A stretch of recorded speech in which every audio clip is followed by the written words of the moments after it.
Les Vikings du Minnesota ont probablement été une des grandes surprises l'année dernière du côté de la NFL. On ne s'attendait pas à grand-chose du côté des Vikings avec Sam Darnold au poste de carrière. Mais Marc-André, Sam Darnold, il n'est plus là. Il a pris le chemin de Seattle via le marché des joueurs autonomes. Alors, on fait place à notre choix de première ronde en 2024, J.J. McCarthy.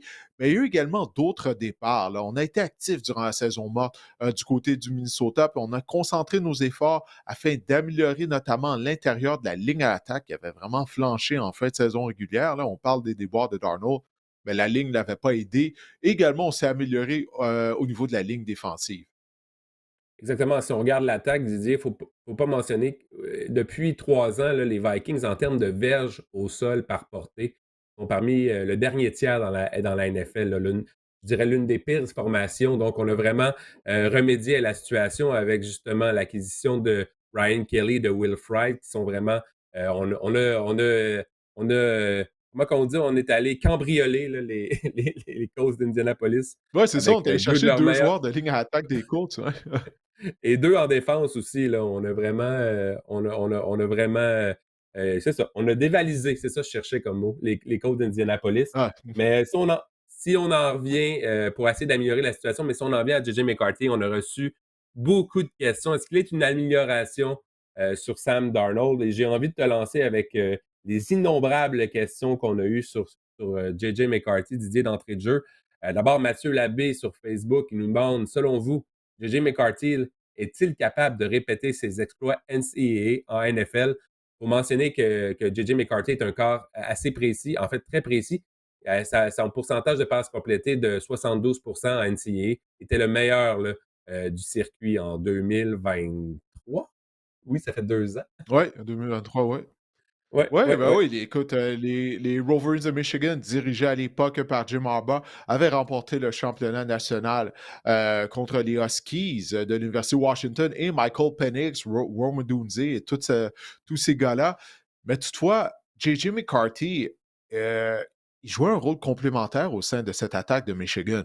On misait énormément sur le jeu au sol du côté des Wolverines, notamment avec Blake Corum dans le champ arrière. Je me souviens d'un match, est-ce que c'était contre Penn State, où Jim Harbaugh avait sélectionné, je crois, 22 courses de suite, quelque chose du genre. Alors, ça, c'est une des raisons pour laquelle il y avait bien des gens qui avaient des réserves face à J.J. McCarthy lorsque les Vikings ont repêché en première ronde. Du côté de la NFL, lorsque tu repêches un carrière en première ronde, c'est afin qu'il soit le meneur de ton attaque, le meneur de l'équipe et qu'il soit capable de transporter l'attaque lors de certains moments, là, en le faisant, bien sûr, avec son bras. Alors, c'est ça qu'on se demandait, est-ce que J.J. McCarthy a l'étoffe pour le faire? Parce que dans les rangs universitaires, ben, on ne lui a pas demandé de faire ça. Ce n'était pas de sa faute lorsqu'il jouait à Michigan. Mais le talent est là. OK? Premièrement, son gabarit, sa mobilité, la force de son bras. C'est vrai qu'on ne lui demandait pas de décocher une trentaine ou une quarantaine de passes à toutes les semaines avec les Wolverines, mais on voyait qu'il avait un bras puissant. Donc, les outils sont là, dirigé par Kevin O'Connell. Il a passé un an. Bon, oui, il s'est remis de sa blessure à un genou l'année dernière, mais il assistait aux réunions. Il était là lors des entraînements sur le terrain. Il observait qu'est-ce qui se passait. Et à toutes les semaines, Marc-André, Kevin O'Connell avait des rencontres avec J.J. McCarthy, malgré le fait qu'il ne jouait pas. On regardait des vidéos ensemble parce qu'on savait qu'éventuellement, il allait devenir le carrière partant. Donc, mentalement, il a toujours continué à se préparer. On dit de lui que c'est un bourreau de travail, mais j'ai bien hâte de voir ça sur le terrain, parce que les Vikings sont une équipe qui est prête, c'est une formation qui est prête à aspirer au Super Bowl. Mais la question est celle de carrière. C'est aussi simple que ça là, du côté du Minnesota, en tout cas pour moi. Et les mouvements de personnel que les Vikings ont fait dans l'entre-saison, selon moi, ça en dit quand même long. On a confiance en JJ McCarthy. On n'a pas amené un deuxième quart qui peut, disons, qui peut être tenté de lui voler. Tu sais, on n'a pas amené un deuxième quart qui pourrait Mhm. être. On a amené des polices d'assurance. Je ne sais pas comment Compétitionner le dire. avec lui. Exactement. Lui offrir de la compétition au camp d'entraînement, c'est ça que je cherchais. Donc vraiment, c'est l'équipe de JJ McCarthy. Et pour terminer sur le sujet, Antoine Martin, via Instagram, nous demande, et ça, c'est la grande question, est-ce que JJ McCarthy peut-il permettre aux Vikings de participer aux éliminatoires? T'en penses quoi? Hmm. Ben, moi, je crois que oui. Est-ce que ça va être avec 14 victoires comme l'année dernière? Fort probablement que non. Mais comme je le disais, l'équipe des Vikings du Minnesota, c'est une équipe qui est très talentueuse. Tu sais, on a parlé un peu là, lorsqu'on a regardé les départs et les nouveaux venus. On a mis l'accent vraiment sur l'intérieur de la ligne à l'attaque, là, qui avait connu des ratés la saison dernière. Tu as parlé des deux joueurs, des coachs qu'on a mis sous contrat. On a vraiment amélioré cette unité, j'ai l'impression, du côté des Vikings du Minnesota. Oui, Jordan Addison va rater des matchs en raison de sa suspension, mais quand tu regardes ça, là, euh, tu peux pas avoir, comment je dirais, un meilleur environnement pour un jeune carrière jumelé à Kevin O'Connell. Alors, afin de répondre à la question d'Antoine, oui, je crois que les Vikings peuvent participer aux éliminatoires avec J.J. McCarthy parce que c'est une équipe qui est pas mal complète là, quand tu regardes la formation, mais je ne parle pas juste en termes de talent, position par position, même au niveau du coaching. En attaque, tu as Kevin O'Connell. En défense, à Brian Flores, qui est un des meilleurs coordinateurs en défense de toute la NFL. Alors moi, je crois que les Vikings devraient être en mesure de participer aux éliminatoires, malgré le fait qu'ils vont miser sur McCarthy, qui sera carrière partant pour la première fois. Et pas juste ça, ça va être réellement sa première saison dans la NFL. Il compte vraiment sur une excellente ligne à l'attaque si tout le monde est en santé. Le retour de Christian Larissa aussi là, va faire du bien aux Vikings du Oui, c'est vrai ça. Minnesota. Et justement, on a fait des belles acquisitions. Là. Jordan Mason, on a transigé pour aller le chercher avec les 49ers. Je pense justement c'est qu'on essaie d'enlever de la pression sur le jeu aérien en tentant d'avoir un jeu au sol, peut-être un meilleur équilibre, où on veut tenter d'avoir du succès au sol. Puis je pense que c'est une des clés chez les Vikings pour la prochaine saison. J'adore l'acquisition personnellement de Jordan Mason. Ça va faire un beau duo avec Aaron Jones. Même que déjà, quand on a acquis Jordan Mason, on avait mentionné, Kevin O'Connell avait mentionné que Jordan Mason, justement, il aurait des opportunités spécialement dans la zone payante où Aaron Jones, ça n'a vraiment pas été sa tasse de thé la saison dernière. Donc, une bonne ligne à Mais l'attaque. c'est une bonne On veut observation de améliorer. ta part, ouais. Oui, vas-y. Ouais, non, non, ben, je disais tout simplement que c'est une bonne observation de ta part parce qu'effectivement, Aaron Jones, tu sais, il a un plus petit physique. Là, bon, il commence à avoir du kilométrage, hein, ça fait un bout de temps qu'il est dans la NFL. Aaron Jones, des fois, on l'aime être en mesure de le détacher de la formation, de l'envoyer à la position de demi-inséré. Tu sais, c'est un excellent receveur de passe. Donc, l'arrivée de Mason, ça va alléger la charge de travail d'Aaron Jones. Et Mason est plus robuste, c'est un style plus robuste que Jones. Donc, j'aime potentiellement ce duo-là dans le champ arrière, effectivement. Si on regarde maintenant la défense de Brian Flores, on est la défense la plus agressive en termes de chiffres, là, de statistiques de la NFL. L'année dernière, on a blitzé près de 39 du temps. C'était bon pour le premier rang dans la NFL. On a ajouté Javon Hargrave, Jonathan Allen, justement, au front défensif. Et je vais te lancer, je pense que la question d'Hubert Gagnon là, sur Instagram résume assez bien la défense des Vikings cette saison. Le système défensif de Minnesota plus la pression du front, est-ce que ça sera suffisant pour compenser peut-être leur demi de coin ou dans la tertiaire, on a quelques points d'interrogation. T'en penses quoi, toi, Didier? Ouais, on a mis sous contrat Isaiah Rodgers, anciennement des Eagles de Philadelphie, à la position de demi de coin. Qui sera le demi de coin partant à son opposé? Ça reste à voir, mais on a amélioré la ligne défensive, comme je le disais tout à l'heure, du côté des Vikings du Minnesota. Donc, peut-être que Flores va moins blitzer. Tu sais, on a ajouté à position de plaqueur le vétéran Jonathan Allen, ancien des Commanders de Washington, Javon Hargrave, ailier défensif. Bon, ça n'a pas bien été pour lui à San Francisco. Il avait essayé de relancer sa carrière. Mais j'ai l'impression qu'on a fait ces mouvements de personnel-là, justement, afin peut-être de moins miser sur les blitz de Brian Flores. Comme tu l'as dit, là, son pourcentage de blitz était très élevé l'année dernière. On n'avait pas le choix de le faire afin de générer de la pression sur les carrières adverses. Alors, ouais, tout ça pour dire, pour répondre à la question de Hubert Gagnon, Hubert Gagnon, oui. Ça reste à voir. Est-ce que la pression de la ligne défensive sera suffisante pour, d'une certaine façon, annuler sais, les points d'interrogation qu'on a au niveau de la position de demi de coin, là, en particulier. Parce que, bon, Harrison Smith est toujours là à la position maraudeur, mais il commence à être vieillissant. Mais on a quand même de très bons joueurs au sein de cette défense-là, Marc-André. Tu sais, il y a Josh Metellus, à qui on a donné une Mhm. prolongation de contrat, qui est l'homme à tout faire du côté de la défense des Vikings. On le déploie de plusieurs façons. Des fois, il est dans la boîte. On l'envoie contre des blitz, en couverture. Il n'y a vraiment pas grand-chose qu'il n'est pas en mesure de faire. Il y a Van Ginkel, l'ancien des Dolphins de Miami. J'ai aucune idée pourquoi les Dolphins n'ont jamais gardé Van Ginkel. Ils l'ont laissé devenir joueur autonome, qui est tout un joueur de football. Puis il y a Ivan Pace. C'est un joueur qui passe sous le radar, mais dans le front de la défense des Vikings. C'est un joueur qui réussit de gros jeux. Donc, il y a beaucoup de morceaux que j'aime au sein de la défense des Vikings.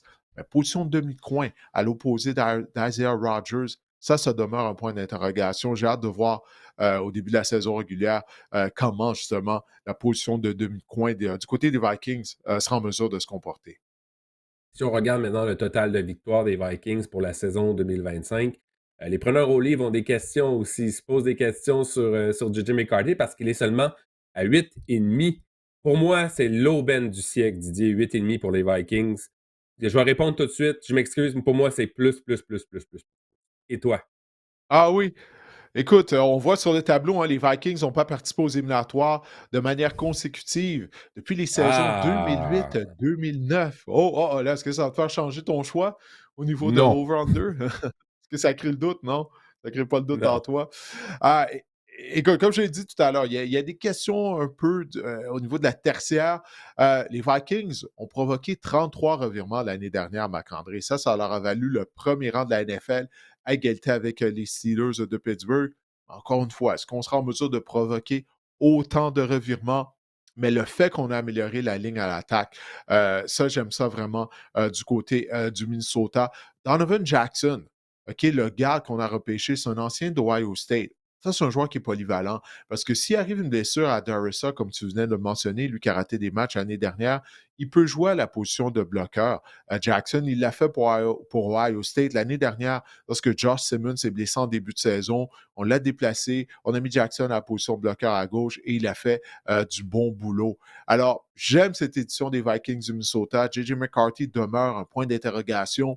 Mais 8 victoires et demi. Ouais, je pense qu'on peut aller chercher au moins 9 victoires du côté des Vikings, malgré le fait que la section nord est très relevée.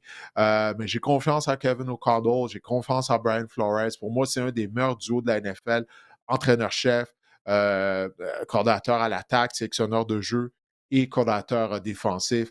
Je ne vois pas cette équipe-là terminer avec une fiche perdante. Donc, au moins 8, 9 victoires, pardon, pour les Vikings. Selon Alors moi, c'est maintenant, en l'une des termes de équipes. fantasy football, ouais, vas-y, excuse-moi. Ah, je m'en allais juste dire que c'est l'une des équipes les plus complètes, selon moi, aussi dans la NFL. La grande question, c'est J.J. McCarthy, c'est l'inconnu. Mais encore là, Kevin O'Connell, c'est un gourou des corps arrière. Il a fait des miracles avec des gars comme Josh Dobbs, Nick Mullins, Kirk Cousins, Sam Darnold. On l'a ressuscité, là, clairement, Mhm. Sam Darnold. Est-ce que Oui. J.J. McCarthy sera le prochain de la longue lignée de succès là, avec Kevin O'Connell? Et en fait, comme tu l'as mentionné, il a tous les atouts pour réussir. Ben justement, alors, tu viens de nous parler de J.J. McCarthy. En termes de fantasy football, c'est pas un cas arrière là, qui va être partant dès le début de la saison. Je pense pas qu'il y a personne qui va le repêcher et se dire ah, je vais l'insérer au sein de ma formation partante.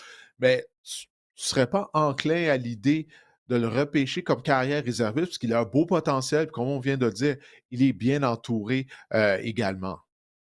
Ouais, exact. En santé, il a des armes assez incroyables. On parle de Jordan Allison, qui avait quasiment 1000 verges la saison dernière, qui a inscrit 9 touchés, et Justin Jefferson, on n'en a même pas parlé dans notre, dans notre aperçu de l'attaque, mais Justin Jefferson, le meilleur, l'un des meilleurs joueurs à sa position, l'un des meilleurs de la NFL. Ouais. Mais oui, Il carte ne s'est numéro pas 19 entraîné, en ce hein? moment. Non, c'est ça, c'est un peu nébuleux, je Excuse-moi, trouve Justin aussi. Jefferson, ouais. Ouais, Ouais, ouais, c'est un peu ouais. nébuleux, Ça mais serait bien qu'on le voit à un moment donné, hein? Oui, mais je pense qu'on est, par mesure préventive, là, du côté des Vikings. Je suis pas Ouais. encore inquiet. Il reste encore quand même une bonne, quoi, semaine et demie. Mais oui, j'aimerais Ouais, ça le ouais. voir sur le terrain avant le premier match, des Vikings. pour mon cœur de joueur fantasy, là, de pooler, j'aimerais ça qu'il soit sur le terrain pour une coupe d'entraînement, ça, c'est sûr.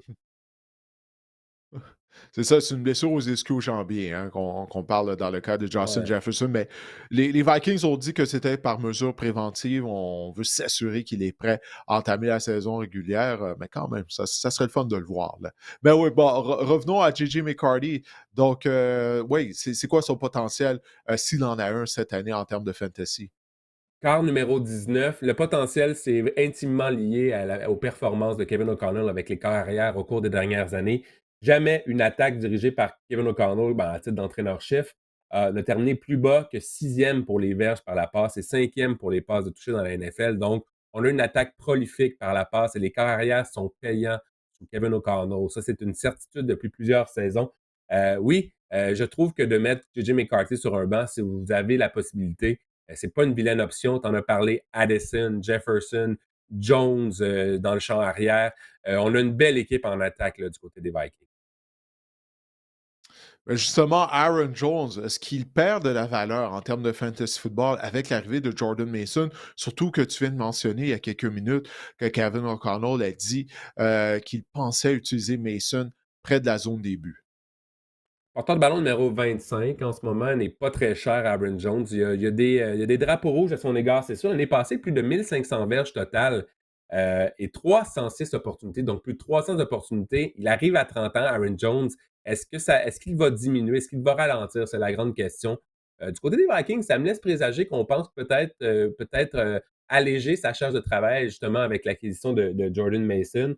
Je pense qu'en ce moment, c'est un choix de sixième ronde là, dans vos pools fantasy. Aaron Jones, je trouve que c'est une belle valeur pour un partant dans une bonne attaque. Par contre, c'est un joueur qui peut glisser. Là. Je le vois glisser en septième, huitième ronde. Là, il devient assez attrayant. Mais avant la sixième ronde, je pense que Aaron Jones, j'irai voir ailleurs. Là, et je laisserai Aaron Jones assurément là, c'est assez populaire. Les joueurs qui vieillissant, qui arrivent dans la trentaine et glissent dans vos repêchages, si vous pouvez attendre et repêcher, avoir une belle valeur, là, on parle de fin de sixième, début de septième ronde pour Aaron Jones. Je pense que c'est la stratégie à aborder là, dans le cas de Aaron Jones. Maintenant, c'est quoi la stratégie en termes de repêchage pour Jordan Addison?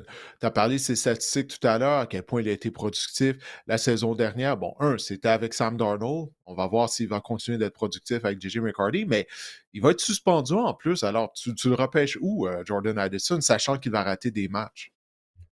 Suspendu 3 matchs. C'est le receveur numéro 36 en ce moment. Je trouve pas que 3 matchs, c'est énorme pour Jordan Addison.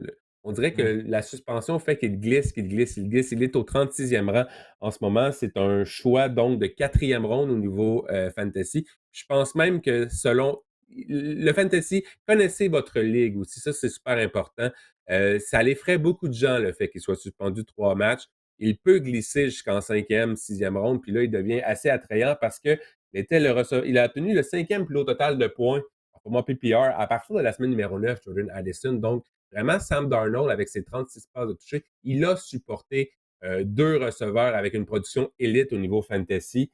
Comme je le disais, receveur numéro 36, c'est un choix de quatrième ronde en ce moment.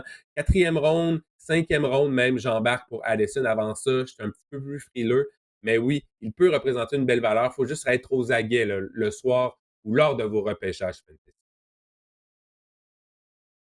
Bon, ben, parfait, on va surveiller ça. Jordan Addison, le duo qu'il forme avec Justin Jefferson.